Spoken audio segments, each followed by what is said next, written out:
গাজর কুচানো, শশা কুচানো দিয়ে দিচ্ছি, পেঁয়াজ কুচানো দিয়ে দিচ্ছি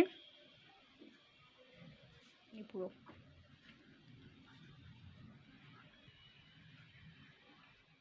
নমস্কার বন্ধুরা, আমি Priyanka, welcome back to my channel. বন্ধুরা, আজকে আমি বানিয়ে দেখাবো পুরো দোকানের মতন একদম ঘুগনি।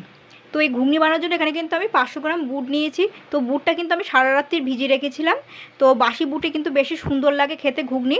তো বাসি বুট বলতে গেলে 10-12 ঘন্টা মিনিমাম ভিজিয়ে রাখতে হবে বুটটা, কিন্তু তারপরে বাসি মতন হয়ে যাবে, খেতে ভালো লাগবে, তো বুটের টেস্টটাও ভালো লাগবে। আর এই 3-4 ঘন্টা ভিজিয়ে রাখলে কিন্তু অতটা ভালো আসবে না টেস্টটা, ঘুগনির টেস্টটা। তো যাই হোক, এবার আমি সারা রাত্রি ভিজিয়ে রাখার পরে কিন্তু আমি 4-5 বার ধুয়ে নিয়েছিলাম বুটগুলোকে। ধুয়ে নেওয়ার পরে এই 500 গ্রাম বুটে কিন্তু আমি 250 গ্রামের বেশি আলু দেবো না, হাফ আলু দিচ্ছি কিন্তু। খোসা ছাড়িয়ে এরকম একদম ছোটো ছোটো করে এরকম করে কেটে নিয়েছি খোসা ছাড়িয়ে। যখন ওই 1 কিলো বুট নেবেন তার হাফেরও হাফ নেওয়ার চেষ্টা করবেন বুট, আলুটা নেওয়ার চেষ্টা করবেন, কারণ বুটে যদি আলু বেশি হয়ে যায় তো ভালো লাগবে না কিন্তু খেতে।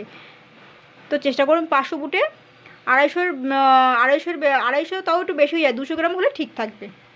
তো আমি 250-এর কাছাকাছি নিয়েছি, একেবারে পুরো 250 নেইনি কিন্তু। এবার আমি এই বুট আর আলু আমি একসঙ্গে প্রেশার কুকারে নিয়ে নেব।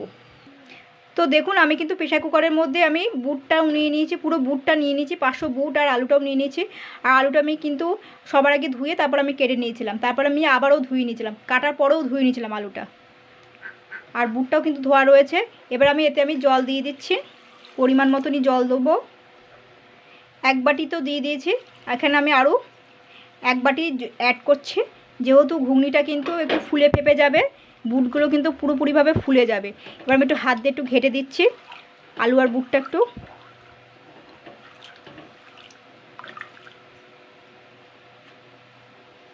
এরপর আমি এতে 1 চামচ কিন্তু হলুদ গুঁড়োটা দিয়ে দিচ্ছি। ও হলুদ গুঁড়ো অবশ্যই দিতে হবে সিদ্ধর সময়, এতে কিন্তু ঘুগনির কালারটা কিন্তু সুন্দর আসবে। আর এখানে কিন্তু আমি নুনটা একটু বেশি করে দিচ্ছি, 1 চামচই দিচ্ছি। এখানে কিন্তু আমি আরেকটু হলুদ গুঁড়ো অ্যাড করলাম, মোটমাট 1.5 চামচ মতন হলুদ গুঁড়ো কিন্তু অ্যাড করেছি। এবার আমি এই হাতাটা দিয়ে একটুখানি নাড়াচাড়া করে দেবো, যেহেতু নুন আর হলুদটা আবার দিয়েছি।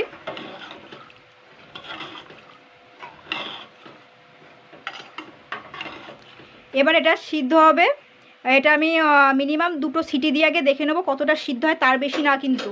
অনেক সময় দেখবেন 4টে সিটি মারলেও বুট সেদ্ধ হয় না, বা একটা সিটিতেও সিদ্ধ হয়ে যায়। তো আমি মোটামুটি 1টা থেকে 2টো সিটি মারবো, মেরে আগে দেখবো যে বুটটা কতটা সিদ্ধ হয়েছে। এবার আমি এটা দিয়ে দিচ্ছি।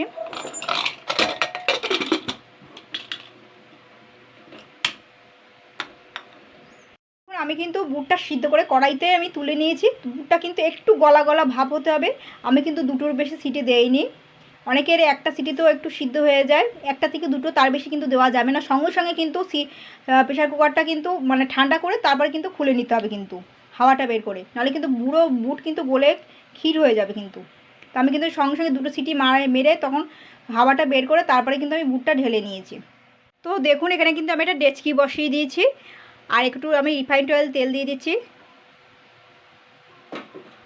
তো তেলটা কিন্তু গরম হয়ে গেছে। এবার আমি একটা বাটিতে 1 চামচ আদা বাটা, রসুন বাটা আর 4খানা কাঁচা লঙ্কা আমি নিয়েছি। আমি কিন্তু পেঁয়াজটা দেবো না, পেঁয়াজ দিলে কিন্তু ভালো লাগবে না খেতে, আদা রসুনটাই দেবেন। এটা জাস্ট একটু হালকা নাড়াচাড়া করবো, জাস্ট 1 থেকে 2 মিনিট, কিন্তু একটু হালকা রসুনের গন্ধ থাকবে, আদা রসুনের গন্ধ থাকবে ঘুগনিটা। আর এখানে কিন্তু সামান্য একটুখানি চিনি দিচ্ছি, চিনিটা অবশ্যই দিতে হবে। আর এখানে কিন্তু হাফ বাটি জল অ্যাড করছি, যাতে মশলাটা পুড়ে না যায়। আর একটুখানি কাশ্মীরি লঙ্কার গুঁড়ো পাউডার দিচ্ছি, যাতে কালারটা ভালো আসে। আমি এখানে একটুখানি তরকারিটা ঘন করার জন্য আমি একটু 2 চামচ মতন বেসন গুঁড়ো দিয়ে দিয়েছি। এবার আমি এটাকে ভালো করে নাড়াচাড়া করে দেবো। আমি কিন্তু হলুদ গুঁড়োটা কিন্তু আগেই দেওয়া রয়েছে, আমি কিন্তু আর হলুদ গুঁড়ো দেবো না, সবই দেওয়া রয়েছে। এবার আমি এটাকে ভালো করে নাড়াচাড়া করে নেবো। তো দেখুন কি সুন্দর কালারটা কিন্তু ধরেছে। এবার আমি সিদ্ধ করে রাখা যে বুটটা সেটা কিন্তু আমি দিয়ে দেবো। দেখুন কি সুন্দর কালারটা এসছে। এইবার আমি বুটটা দিয়ে দিচ্ছি, এবার দিয়ে দিচ্ছি সবগুলো। এটাকে এবার আমি একটুখানি না, একটু নাড়াচাড়া করে নেবো কিন্তু হালকা করে।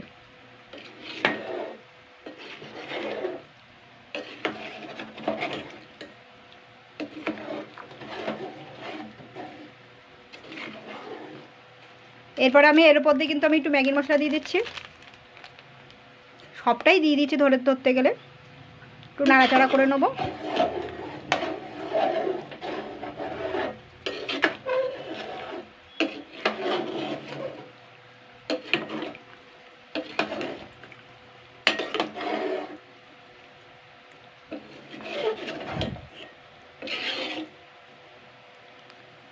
দেখুন পুরোপুরি কিন্তু এখন তৈরি হয়ে গেছে। এটা কিন্তু খেতেও কিন্তু অসাধারণ হয়েছে।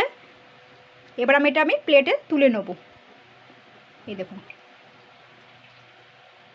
এই দেখুন বন্ধুরা।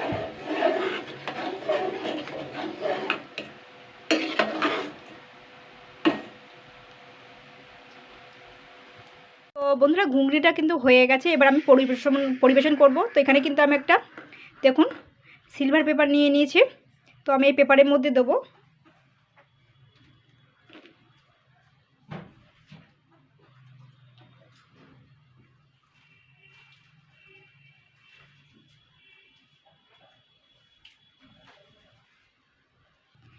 এরপর একটুকুনি গাজর কুচানো, শশা কুচানো দিয়ে দিচ্ছি, পেঁয়াজ কুচানো দিয়ে দিচ্ছি, এবারে গোটা কয়েক কাঁচা লঙ্কা দিয়ে দিচ্ছি। তো বন্ধুরা এইভাবে ট্রাই করবেন, দোকানের মতন কিন্তু ঘুগনি পুরো।